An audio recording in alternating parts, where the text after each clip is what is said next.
ኑ እንተዋወስ፣ መልካሙን እንጋራ፣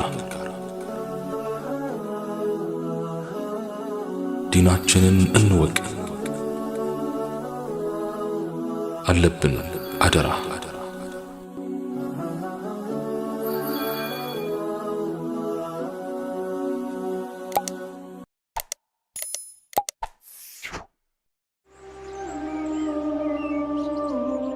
ኻሊድ ኢብኑል ወሊድ ረዲየላሁ ዐንሁ እንቅልፍ የሌለውና ሌሎችንም እንቅልፍ የከለከለ ታላቅ ሰው። በኡሑድ ጦርነት ዋነኛው የሙስሊሞች ጠላትና ገዳያቸው ነበር። በቀሩት ጦርነቶች ደግሞ የሙስሊሞችን ጠላት አብዝቶ በሰይፉ የፈጀ የካህዲያን ጠላት ሆነ። የዚህን ታላቅ ሰው ታሪክ ከየት መጀመር እንደሚሻል መወሰኑ በራሱ ፈተና ነው። እርሱ ራሱ እውነተኛ ታሪኩ እንደተጀመረ የሚያምነው ራሱን ለኢስላም ሰጥቶ ከነቢዩ ዓለይሂ ሰላቱ ወሰላም ጋር ቃል ኪዳን በመግባት እጅ ለእጅ ከተጨባበጠባት ቅጽበት በኋላ ነው። ከዚያ በፊት የነበረውን ሕይወት ሁሉ ከንቱ እንደሆነ ነው የሚቆጥረው። በእርግጥም እንዲህ በማሰቡ አልተሳሳትም። ስለሆነም በክህደትና በጣዖታዊነት ከጠለሸው የሕይወቱ ክፍል ሳይሆን ታላቅ ገድል ወዳስመዘገበበትና ሁሌም ሲወሳ የሚኖር አንጸባራቂ ስም ወደ ተከለበት የታሪኩ ክፍል ብናምራ ይሻላል። አዎን፣ የሰይፉላህ ኻሊድ ኢብኑል ወሊድን ረዲየላሁ ዐንሁ ገድል ልናስደምጣችሁ ነው በአላህ ፍቃድ። አንድ ዕለት ኻሊድ ረዲየላሁ ዐንሁ በጥልቅ ተመስጦ ውስጥ ሆኖ ያለፈውን ጊዜና መጪውንም በሐሳብ ያብተለትላል።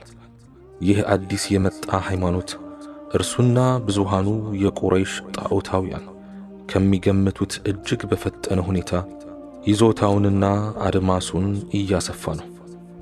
ታዲያ ይህን እውነታ በመካድ ከእንግዲህ በኋላ ሊባክኑ የሚገባቸው ቀናት መኖር አለባቸውን?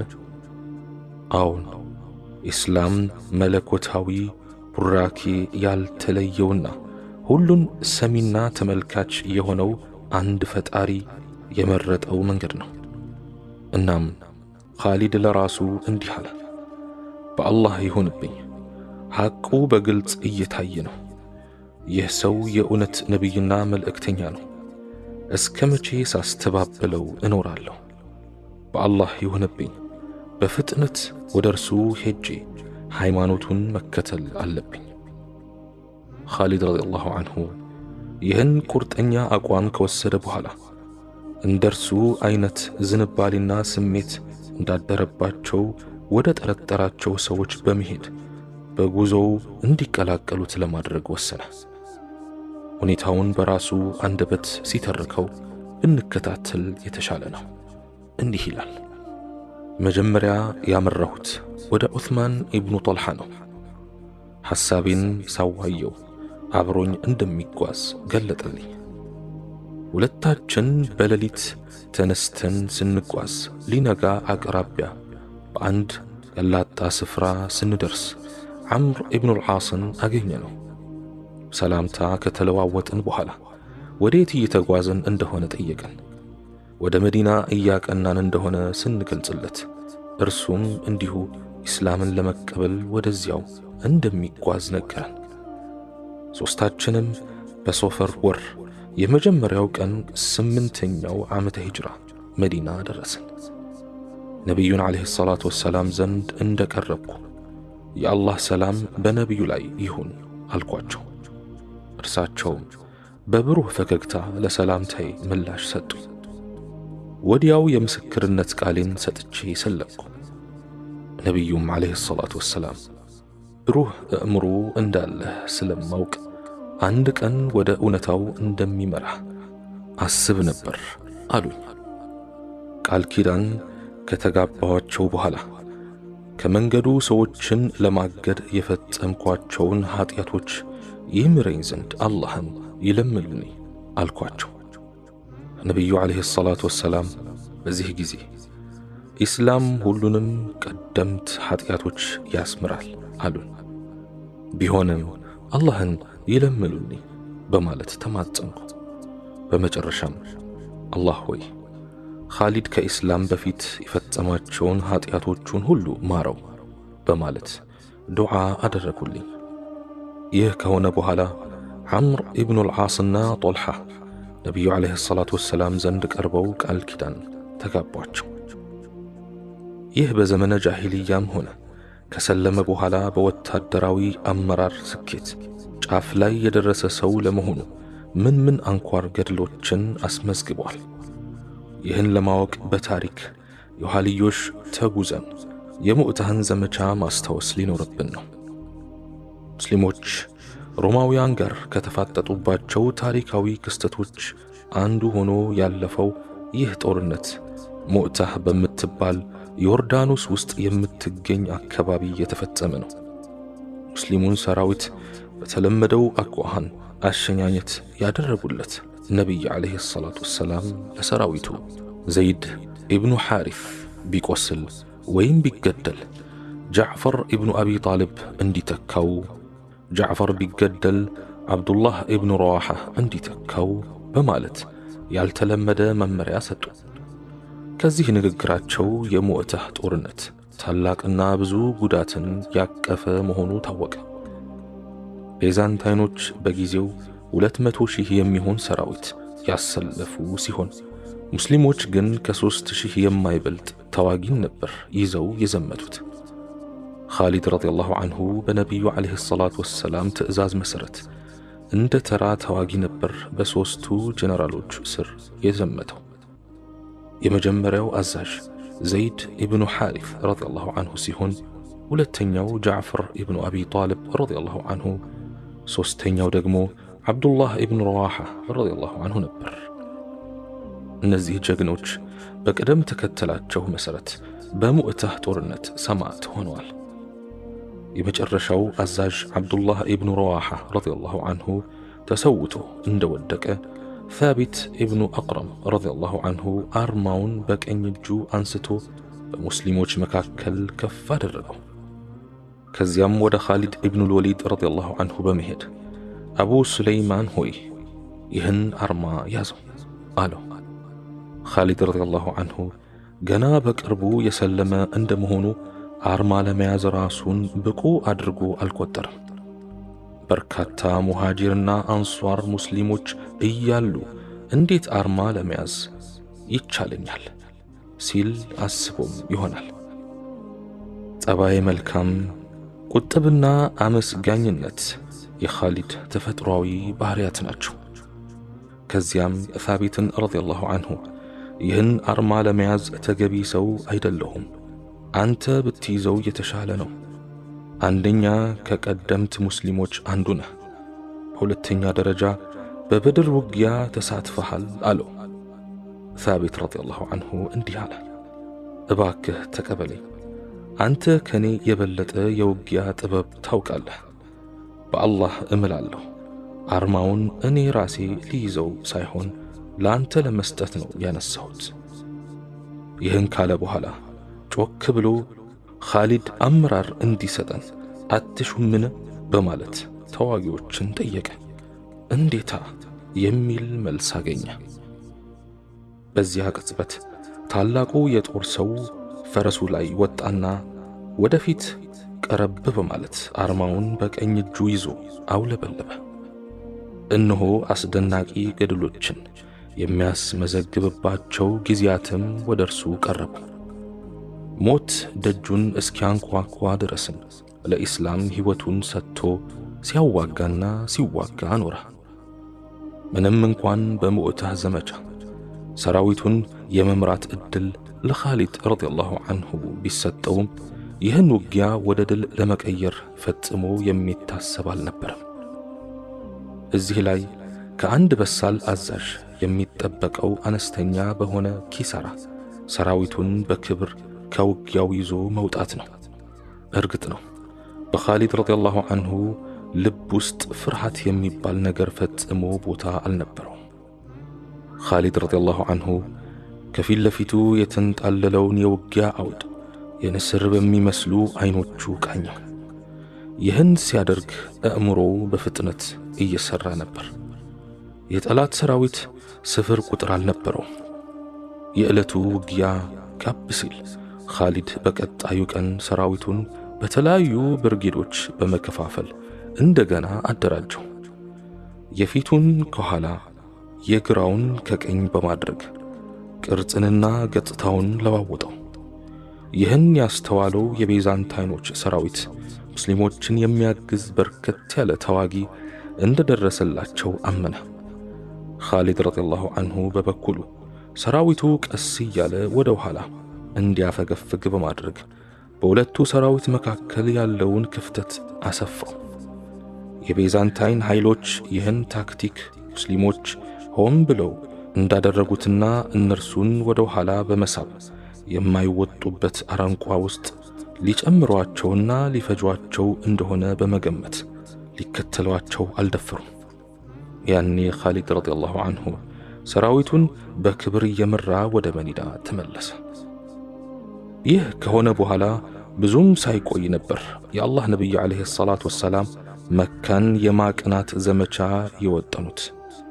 ያኔም ኻሊድ ረዲየላሁ ዐንሁ የቀኝ ክፍሉን ሰራዊት እየመራ መካ እንዲገባ ኃላፊነት ተሰጠው። ኻሊድ ረዲየላሁ ዐንሁ መካ ከገባ በኋላ ሰራዊቱ በአንዱ ጉብታ ላይ እንደሰፈረ መካን ቁልቁል እየቃኘ ለረጅም ሰዓት ተመሰጠ። ይህችን ውብ ከተማ ተወልዶባት የልጅነት ጊዜያቱንም እየቦረቀ አድጎባታል። በመስኮቿ ላይ ፈረስ እየጋለበና ኢላማ ተኩስ እየተለማመደ የውጊያ ብቃቱን አሳድጎባታል። መካ ሆይ እንዴት ውብና የምታምሪ ቀዩንሽ! ግና በኻሊድ ረዲየላሁ ዐንሁ አእምሮ ደስ የማይል ሐሳብም መንገሱ አልቀረም። አዎ ለረጅም ዘመናት የማይሰሙ የማያዩና ዱዳ የሆኑ ጣዖታትን ሲያመልክ ኖሯል። ምን አይነት የቂልነት ሕይወት ነበር ያሳለፈው! አረቦችስ ምን አይነት የዋሆች ነበሩ! ራሳቸው በእጆቻቸው የቀረጿቸውን ጣዖታት ሲያመልኩ ይህን ጉዳይ የአእምሮአቸው እንዴት ሊቀበለው ቻለ? ይህንንና ይህን ሁሉ እያሰበ ብዙ ቆዘመ። እነሆ አሁን ደግሞ የጣዖታውያን ሳይሆን የሙስሊሞች የጦር አዛዥ ሆኖ ይህችን ውብ ከተማ ከርክሰት ሊያጸዳት መጥቷል። ሙስሊሞች በአርቀም ግቢ ድምፃቸው የማይሰማ ጭቁንና ግፉአን እንዳልነበሩ ሁሉ እነሆ ዛሬ በአድማሳትና ተራሮች የተክቢራ ድምፃቸው የሚያስተጋባ ኃያላን ሆነው ተመልሷል።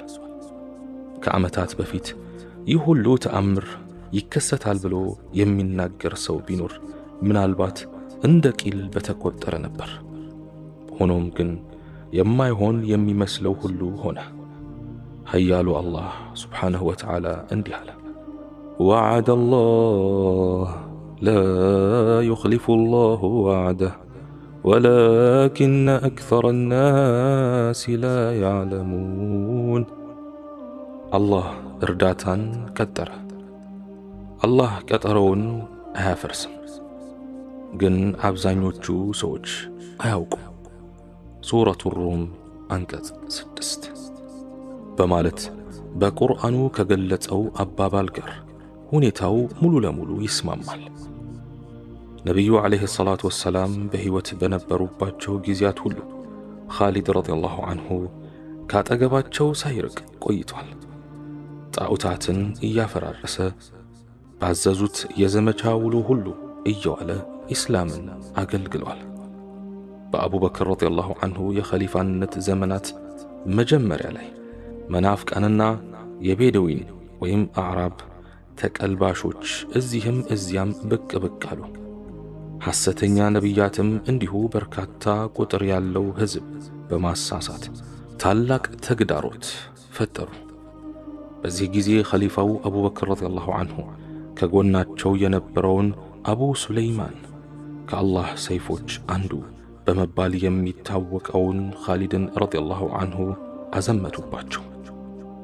እነዚያ ጊዜያት የኻሊድ ኢብኑ ወሊድ ታላቅ የጦር አበጋዝነት የታየባቸው እንደሆኑ የታሪክ ተመራማሪዎች ሁሉ ይስማማሉ።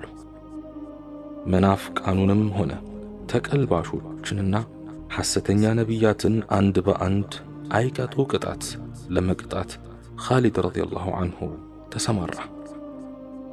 አሰድ፣ ቅጥፋን፣ ዓብስ፣ ጠይእ፣ ዙብያን፣ በኒ ዓምር፣ ሐዋዚን፣ ሱለይምና በኒ ተይም በሚሰኙ ጎሳዎች ዘንድ አመት ልክ እንደ ሰደድ እሳት ተቀጣጠለ። የባሕረይን፣ ዑማንና ማህራህ ህዝቦችም የዚሁ አመት ሰለባ ነበሩ። አቡበክር ረዲየላሁ ዐንሁ ሁኔታው መጠንከሩን በማስተዋላቸው ከኻሊድ ረዲየላሁ ዐንሁ በተጨማሪ ራሳቸው የሚመሩት ሰራዊት ይዘው ለመዝመት ተነሱ። ግና ዋና ዋና የሚባሉት ባልደረቦቻቸው ኸሊፋው በዚህ ጊዜ ከመዲና መልቀቅ እንደማይኖርበት በማሳመን ሊያስቀረዋቸው ሞከሩ። በአቋማቸው በጸኑ ጊዜም ዓሊይ ብኑ አቢ ጣሊብ ረዲየላሁ ዐንሁ የግመላቸውን ልጓም ይዘው እንዲህ አሏቸው፣ ወዴት ሊሄዱ ነው የነቢዩ ዓለይሂ ሰላቱ ወሰላም ኸሊፋ? ዛሬ በኡሑድ ጦርነት ለነቢዩ ዓለይሂ ሰላቱ ወሰላም የተናገሯቸውን ቃላት እኔም እናገራቸዋለሁ። ሰይፎውን ወደ ሰገባው ይመልሱ፣ በዚህ ወሳኝ ጊዜ ለአደጋ አያጋልጡን። በዚህ ጊዜ አቡበክር ረዲየላሁ ዐንሁ ሐሳቡን ተቀበሉ። መዲና ለመቆየት ወሰኑ። ወዲያውም ሰራዊቱን በ11 ብርጌዶች ከፋፈሉት። ለእያንዳንዱ ብርጌድም የየራሱን ተልእኮ ሰጡት። ኻሊድ ኢብኑ ወሊድ ትልቅ የሚባለውን ብርጌድ እንዲመራ ተመደበ። ከዚያም ኸሊፋው ለእያንዳንዱ የብርጌድ መሪ አርማ ሲሰጡ ለኻሊድም ረዲየላሁ ዐንሁ ሰጡትና እንዲህ አሉት፣ ነቢዩ ዓለይሂ ሰላቱ ወሰላም ኻሊድ ምርጥ የአላህ ባሪያ ሲሆን ከጎሳችን ወይም ከቁረይሾች የተገኘ ነው። እርሱ በከሃዲያንና መናፍቃን ላይ የተመዘዘ የአላህ ሰይፍ ነው ሲሉ ሰምቻለሁ። በየማማው ጦርነት በርካታ ኃይሎች የሐሰተኛውን ሙሰይሊማህን ጦር ለመደምሰስ ቢሞክሩም አልተሳካላቸውም ነበር።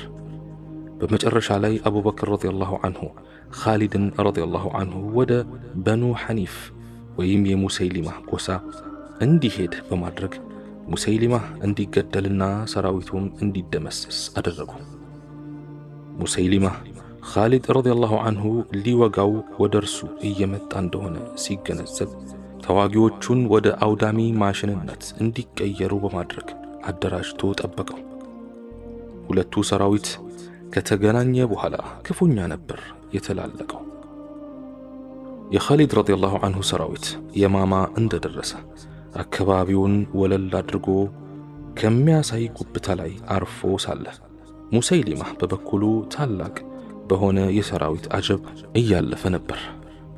ኻሊድ ረዲየላሁ ዐንሁ ሰራዊቱን በተለያዩ ክፍለ ጦሮች ከፋፍሎ ለእያንዳንዱ መሪ አርማ አስያዘ። ሁለቱ ሰራዊት ተጋጥሞ ውጊያው ሲፋፋም ሙስሊሞች እንደ በጋ ቅጠል ሰማዕት እየሆኑ ይረግፉ ጀመር። በዚህ ጊዜ ኻሊድ ረዲየላሁ ዐንሁ ጠላት ድል ወደ ማድረግ እያዘነበለ እንደሆነ አስተዋለ። ስለሆነም በአቅራቢያው ወደሚገኝ ጉብታ ስፍራ ጋልቦ በመሄድ እዚያ ላይ ሆኖ የጦርነቱን ሂደት ቃኘ። እናም በሙሰይሊማህ ሰራዊት ጥንካሬና ብዛት ሙስሊሙ ሰራዊት እየተረታ በመሄድ ላይ እንደሆነ አረጋገጠ።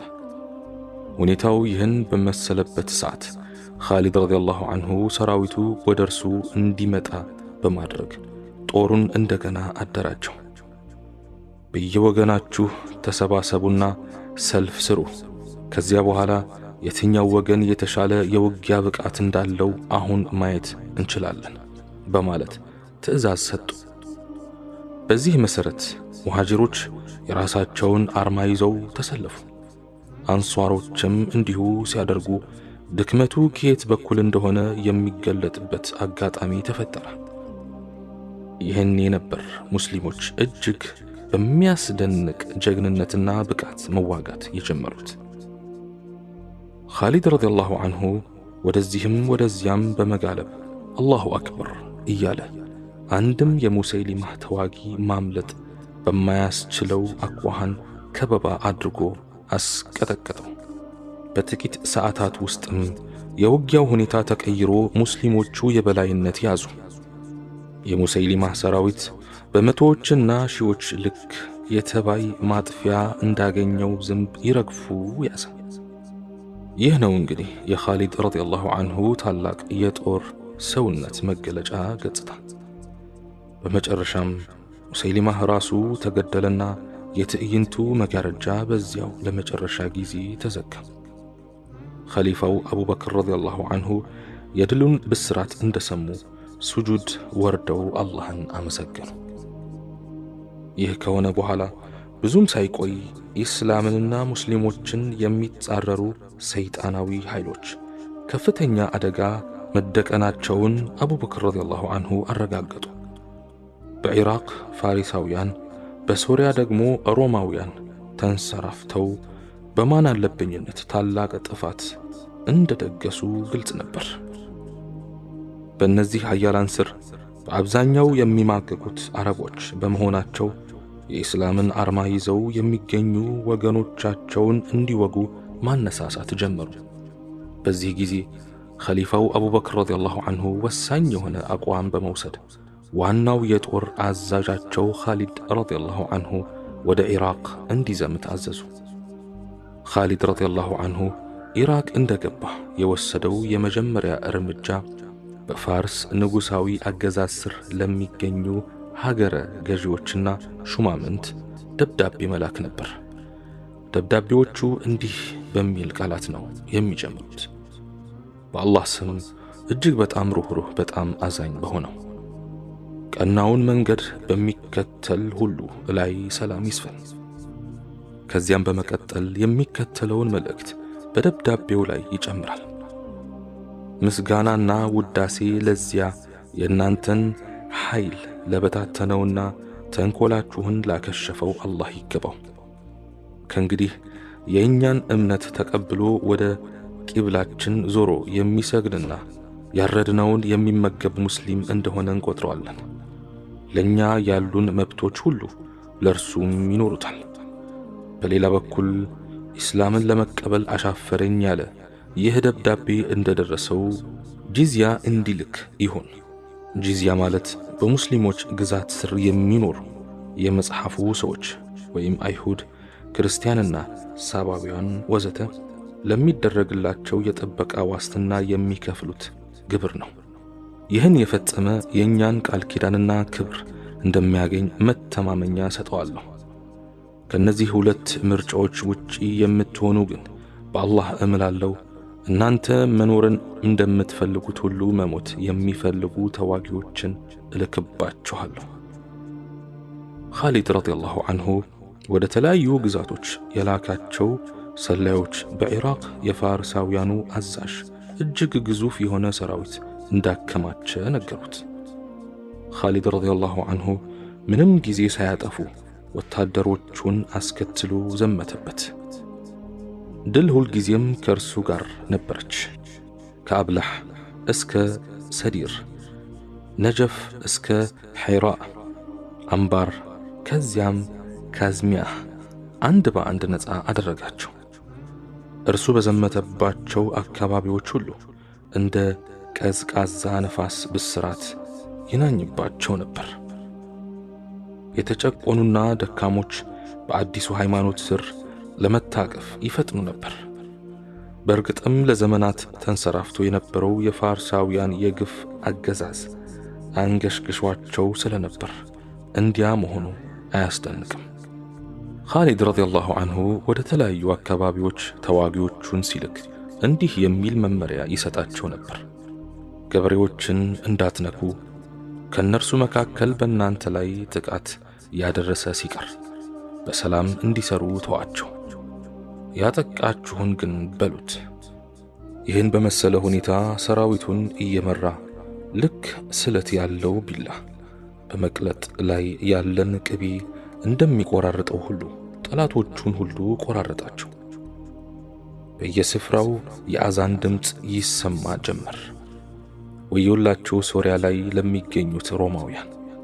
አላሁ አክበር የሚለው የሙስሊሞች ጥሪ በደጃቸው ሲሰማ በመንገታገት ላይ የሚገኘው ስልጣኔያቸው እንደሚያበቃለት አልተገነዘቡምን? እርግጥ ነው ይህ የጥሪ ድምፅ በልቦናቸው ላይ ሽብር እንደሚያሰፍንባቸው ይታወቃል። እናም ቀጣዮቹ ባለተራዎች እነርሱ መሆናቸው ነው። አቡበክር ረዲየላሁ ዐንሁ በአቡ ዑበይዳ ረዲየላሁ ዐንሁ፣ ዐምር ኢብኑ አልዓስ ረዲየላሁ ዐንሁ፣ የዚድ ኢብኑ አቡ ሱፊያን ረዲየላሁ ዐንሁና ሙዓውያ ኢብኑ አቡ ሱፊያን ረዲየላሁ ዐንሁ የሚመሩ ባታሊዮኖች ወደ ሶሪያ አንቀሳቀሱ። የሮማውያን ንጉሥ ይህ የሙስሊሞች ሰራዊት መንቀሳቀሱን ሲሰማ ከማይቀረው ሽንፈት ለመዳን በማሰብ የጦር መሪዎቹ የእርቅ ሐሳብ እንዲያራምዱ አዘዛቸው። ግና ሚኒስትሮቹና የጦር አዛዦቹ አሻፈረን አለው።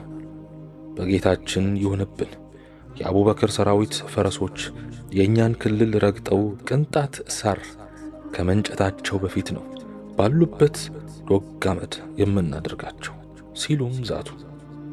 በዚሁ መሰረትም 240,000 የሚሆን ሰራዊት ለውጊያ ዝግጁ አደረጉ። የሙስሊሙን ሰራዊት የሚመሩት የጦር አዛዦች የሁኔታውን አሳሳቢነት በመግለጽ ወደ ኸሊፋው መልእክት ሰደዱ። አቡበክርም ረዲየላሁ ዐንሁ በአላህ ይሁንብኝ ኻሊድን ልኬ እጠራርጋቸዋለሁ በማለት ዛቱ።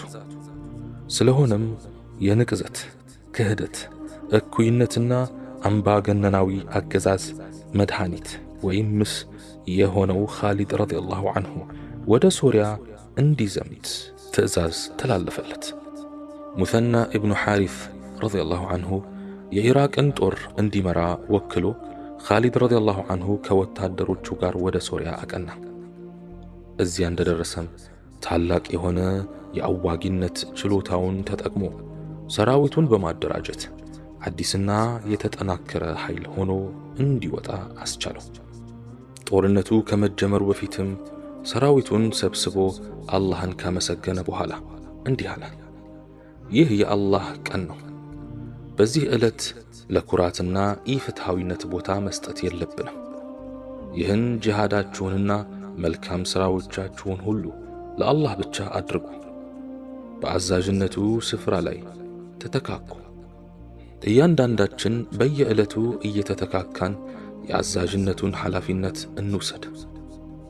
ይህን ንግግር የሰማው ሰራዊት በተግባር ስለቀየረው የአዛዥነቱን ስፍራ ሁሉም በየተራ እየተቀያየረ ለድል እንደበቃ ይናገራል።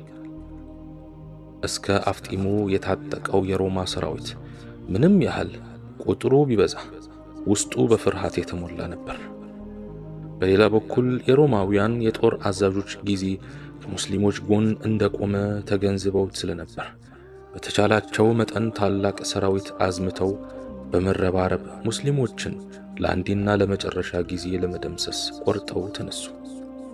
ምንም እንኳ ሮማውያን ጉራ የሚነዙበት ታላቅ ሰራዊት ይዘው ቢዘምቱም ሙስሊሞች በበኩላቸው ያንን ትዕቢታቸውን የሚያስተነፍሱበት ሙሉ ዝግጅት አድርገው ነበር። ኻሊድ ረዲየላሁ ዐንሁ ቀደም ሲል ከፋርሳውያን ጋር ባደረጋቸው ጦርነቶች ትልቅ ልምድ ቀስሞ ስለነበር የቤዛንታይንን ኃይሎች ለማፈራረስ በተለያዩ ብርጌዶች ሰራዊቱን ከፋፈለው። ለእያንዳንዱ ብርጌድም የየራሱን ተልእኮ ሰጠ። እርግጥ ነው ኻሊድ ረዲየላሁ ዐንሁ አንድ ትልቅ ስጋት ነበረበት። ይኸውም አዲስ ወደ ኢስላም የገቡ ሰዎች የሮማውያንን እጅግ ግዙፍ የሆነ ሰራዊት ሲመለከቱ በፍርሃት ይሸሻሉ ብሎ ገምቶ ነበር። ከሁሉም በላይ ኻሊድ ረዲየላሁ ዐንሁ ድል ማድረግና በጽናት መዋጋት አንዱ ከሌላው የማይነጣጠሉ መሆናቸውን ጠንቅቆ ያውቃል። ከዚህም በላይ ሙስሊሙ ሰራዊት አንድ ተዋጊውን እንኳን ማጣቱ የሚያስከትለው ጉዳት ምን ያህል የከፋ ሊሆን እንደሚችል ያምናል። በሌላ በኩል ደግሞ እያንዳንዱ ተዋጊ እንዲሸፍን የተሰጠውን ቦታ እንዳይለቅ ጥብቅ መመሪያ አስተላለፈ። ሁሉም የተሰጠውን ተልእኮ በብቃት ከተወጣ የአላህ እገዛ ከሙስሊሞች ጋር ስለሚሆን ሮማውያን መናድ ከባድ እንደማይሆን ግልጽ ነበር። እንግዲህ ዝነኛው የየርሙክ ጦርነት ታላቅ ከሆነው የቤዛንታይን ሰራዊት ጋር የተደረገው ይህን በመሰለ ሁኔታ ነበር። ኻሊድ ረዲየላሁ ዐንሁ በዚህ ጦርነት አንድ ያልተለመደ ነገር ፈጽሟል። ይኸውም ሴቶችን ጠርቶ ሰይፍ ከሰጣቸው በኋላ ከውጊያው አውድ ሸሽቶ የሚመለስን ተዋጊ ከኋላ ሆነው እንዲገሉት ግልጽ መመሪያ ማስተላለፍ ነው። የየርሙክ ጦርነት ከመጀመሩ በፊት ማሃን የተባለው የሮማውያኑ የጦር አዛዥ ኻሊድን ረዲየላሁ ዐንሁ ለማየት እንደሚሻ መልእክተኛ ላከ። ሁለቱ ሰራዊት ፊት ለፊት እየተያዩ ፈረሶች እያሽካኩ ጎራዴዎች እያቃጨሉ ይሰማሉ። ሁለቱ አዛዦች ከየረድፋቸው እየጋለቡ ከወጡ በኋላ መሃል አካባቢ ሲገናኙ ማሃን እንዲህ አለ። ችግርና ረሃብ ከሀገራችሁ እንድትወጡና ወደ ምድራችን እንድትዘምቱ እንዳደረጋችሁ እናምናለን። ከፈለጋችሁ ለእያንዳንዱ ተዋጊያችሁ 10 ዲናር አልባሳትና ምግብ እንሰጣለን። ይህን ተቀብላችሁ ከሄዳችሁ በቀጣዩ ዓመትም ተመሳሳይ ችሮታ እናደርግላችኋለን። ምን ይመስልሃል? ኻሊድ ረዲየላሁ ዐንሁ በሮማውያኑ አዛዥ ጋጠወጥ አነጋገር መበሳጨቱን ለማሳየት ጥርሶቹን አፋጨ። ከዚያም በልበ ሙሉነት እንዲህ አለው፣ አንተ እንደምትለው ችግርና ረሃብ አይደለም ከሀገራችን ያወጣ። ከዚያ ይልቅ የሮማውያን ደም ጣፋጭና የሚጥም መሆኑን በመስማታችን ነው። ስለሆነም ጥማችንን በርሱ ለመቁረጥ ወስነን መተናል። ይህን ካለ በኋላ ወደ ሰራዊቱ እየጋለበ ተመለሰ። አላሁ አክበር፣ የጀነት ሽታ ያውደን በማለት ጮኸ። ከዚያ በኋላማ ምኑ ይነገራል? ሰራዊቱ ልክ እንደ ቀስት እየተወረወረ ጠላት ሰፈር በመመሰግ ጥሎ ይወድቅ ገባ። ሁለቱ ኃይሎች እጅግ በሚዘገንን ሁኔታ ነበር እርስ በርስ የተላለቁት። ሮማውያን ምንም እንኳን እጅግ ብዙ ቁጥር ቢኖራቸው ሙስሊም ጠላቶቻቸውን በቀላሉ እንደሚገድል ታዳኝ እንስሳ ሆነው አላገኟቸው። በዚህ ዕለት ሙስሊሞች ያሳዩት ጽናት፣ መስዋዕትነትና ጀግንነት እጅግ የሚያስደንቅ ነበር። በአንድ አጋጣሚ ለምሳሌ አንድ ሙስሊም ወታደር ወደ አቡ ዑበይዳ ኢብኑል ጀራህ ረዲየላሁ ዐንሁ በመሄድ እንዲህ አለው፣ እኔ በዚህ ውጊያ ሰማዕት ሆኜ ለመገደል ወስኛለሁ። ለአላህ መልእክተኛ ዓለይሂ ሰላቱ ወሰላም የማደርስልህ መልእክት ይኖራልን? አቡ ዑበይዳ ረዲየላሁ ዐንሁ እንዲህ የሚል መልስ ሰጠው፣ እንዴታ፣ ጌታችን የገባልን ቃል ኪዳን እውን ሆኖ እንዳገኘነው ንገራቸው። ሰውየው ይህን ከሰማ በኋላ እንደ ቀስት ፍላጻ ተወርውሮ በጠላት ተዋጊ መሃል በመግባት ተናነቀ። ተገድሎ እስኪወድቅ ድረስም ከባድ ጉዳት አስከተለ። አላህ መልካም ሥራውን ይቀበለው። የየርሙክ ጦርነት ሲወሳ ሁልጊዜም የሚታወስ አንድ ጀግና አለ። አሁን ኢክሪማ ኢብኑ አቡ ጀህል ረዲየላሁ ዐንሁ ሮማውያን ወደ እነርሱ የተጠጋውን ሙስሊም ተዋጊ ሁሉ በሰይፋቸው በሚፋለሙበት በዚያ ቀውጢ ሰዓት ኢክሪማ ረዲየላሁ ዐንሁ ማን ነው ከኔ ጋር ሰማዕት ለመሆን ቃል ኪዳን የሚጋባኝ አለ። የተወሰኑ ሙስሊሞች ቃል ኪዳን ገቡለት። ከዚያም የጠላትን ወረዳ ሰንጥቀው ጋለቡ። ከአላህ ጋር የተሻሻጡት ንግዳቸው ትርፋማ ይሆን ዘንድ ገድለው ወደቁ። በኻሊድ ረዲየላሁ ዐንሁ አመራር ስር ከነበሩ ተዋጊዎች መካከል 100 የሚሆኑ ጀግኖች አንድ ላይ ተሰብስበው 40,000 የሚሆን የሮማውያን ሰራዊት ባለበት ግንባር ሄደው ተማገዱ። ኻሊድ ረዲየላሁ ዐንሁ ቀደም ሲል እነዚህን 100 ጀግኖች ጠርቶ በአላህ ይሁንብኝ ሮማውያን ጽናትና ድፍረት ከድቷቸዋል። አላህ እናንተን በእነርሱ ላይ የበላይ እንዲያደርጋችሁ ዱዓ አደርጋለሁ ብሏቸው ነበር። የሆነ ሆነና 100 ጀግኖች 40,000 ተዋጊያን እንደምን ሊገጥሙ ደፈሩ? በልባቸው ውስጥ ያለው እምነትና በአላህ ላይ ያሳደሩት መመካት ነው ለዚህ እርምጃ ያዘጋጃቸው። በሚያስደንቅ ብቃትና ወኔ በርካታ የጠላት ሰራዊት ከፈጁ በኋላ የሚፈልጉትን ሰማዕትነት ተቀዳጁ። አላህ መልካም ሥራዎቻቸውን ይቀበላቸው። ይህ ሁሉ ሲሆንና ሲባል አቡበክር ረዲየላሁ ዐንሁ አዲስ ፀሐይ የወጣችለትን ኢስላማዊ የኸሊፋ መንግሥት መዲና ላይ ሆነው እየመሩ የጦርነቱን ሂደት ይከታተሉ ነበር። የአሮጌው አስተሳሰብና አኗኗር ተምሳሌትና የንቅዘት ተወካይ ሆነው በዓለም ፊት የሚታዩትን የቤዛንታይንና ፋርስ ኃይሎች አከርካሪ ለመስበር በእርግጥም ጊዜውና ሁኔታዎች ፈቅደውላቸዋል። እናም የሁለቱ ኃያላን ፀሐይ ልትጠልቅ እያሽቆለቆለች መሆኗ በግልጽ ይታይ ጀምሯል። ለዚህ ሁሉ ምክንያቱ ደግሞ ከሰገባው የተመዘዘው የአላህ ሰይፍ ጀግናው ኻሊድ ኢብኑል ወሊድ ረዲየላሁ ዐንሁ ነው። በኻሊድ ጀግንነትና የውጊያ ብቃት በእጅጉ የተደመመው ሮማዊ የጦር አዛዥ ጀርጀህ ሁለቱ ኃይሎች እረፍት ባደረጉበት ሰዓት ኻሊድን ረዲየላሁ ዐንሁ ፊት ለፊት ለማነጋገር ጠየቀ። ሁለቱ ሰዎች ሲገናኙ ጀርጀህ እንዲህ አለው፣ ኻሊድ ሆይ አንድም ነገር ሳትዋሽ ንገረኝ፣ ጨዋ ሰው አይዋሽምና። ፈጣሪያችሁ ከሰማይ ለሙሐመድ ሰይፍ እንዳወረደለትና ያን ሰይፍ ላንተ እንደሰጠህ ከዚያ ባጠገብህ የደረሰውን ሁሉ መግደል እንደምትችል የሚወራው እውነት ነውን? ኻሊድ ረዲየላሁ ዐንሁ አይደለም፣ እንደዚያ አይደለም አለ። ታዲያ ለምን የአላህ ሰይፍ ተባልክ አለው። ኻሊድ የሚከተለውን መልስ ሰጠ። አላህ ነቢይ ላከልን፣ ከፊላችን ስናምን የቀሩት ደግሞ አላመኑ። አላህ እስኪመራኝና ልቤን ለኢስላም እስኪከፍትልኝ ድረስ እኔም ከከሃዲያን መካከል ነበርኩ።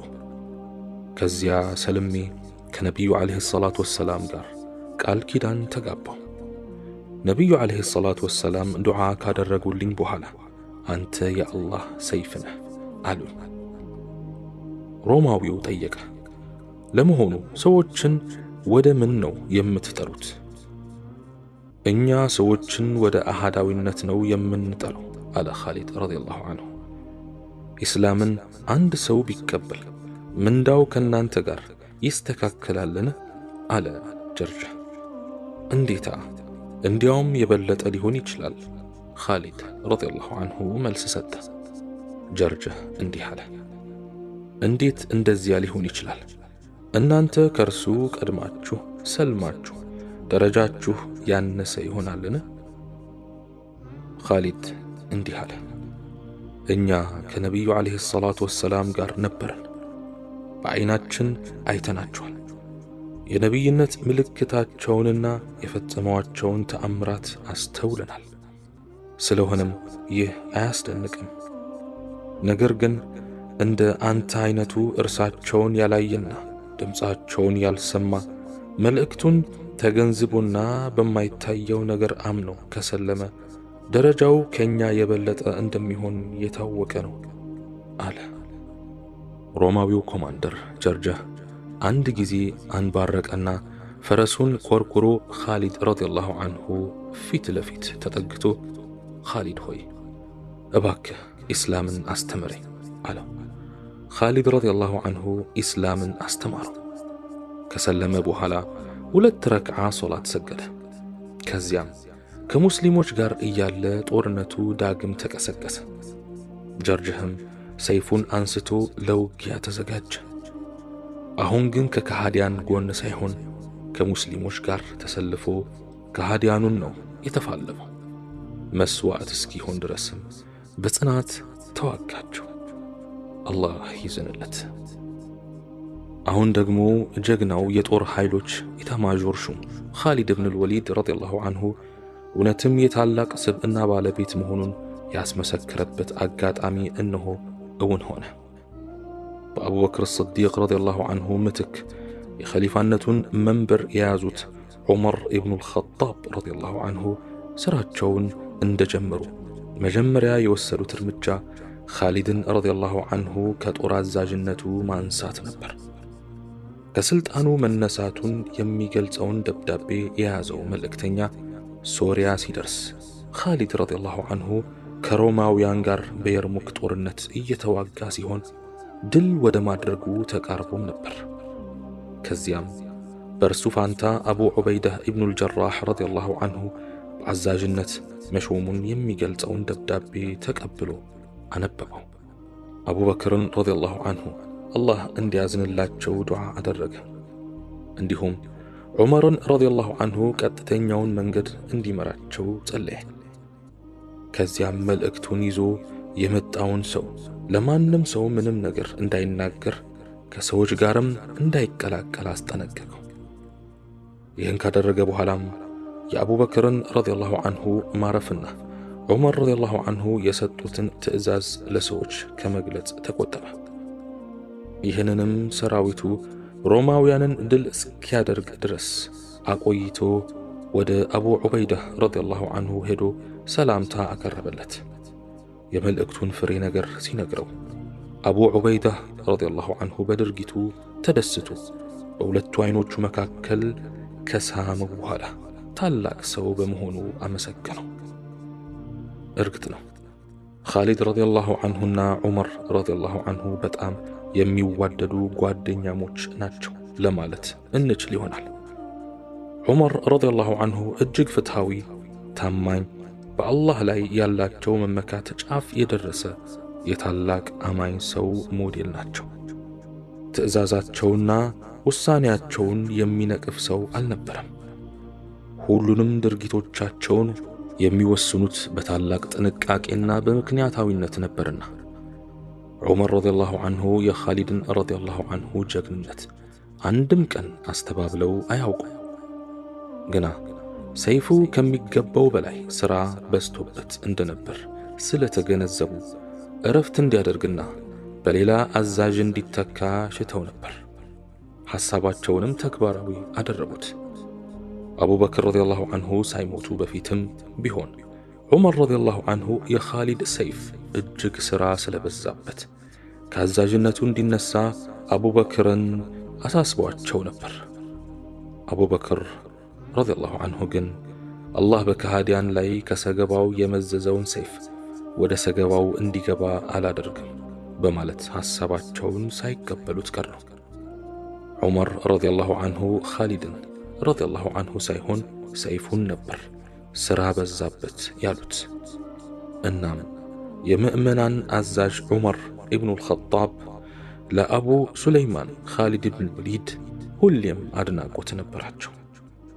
ኻሊድ ረዲየላሁ ዐንሁ በእርግጠኝነት ከራስ ፀጉሩ እስከ ጥፍሩ ድረስ የጦር ሰው ነበር። ከኢስላም በፊትም ሆነ በኋላ ብልህና ደፋር ተዋጊ ሆኖ ኖሯል። ሌላው ቀርቶ የተወለደበትና ያደገበት አካባቢ ሳይቀር ለዚህ ተፈጥሮ የራሱን አስተዋጽኦ አድርጓል።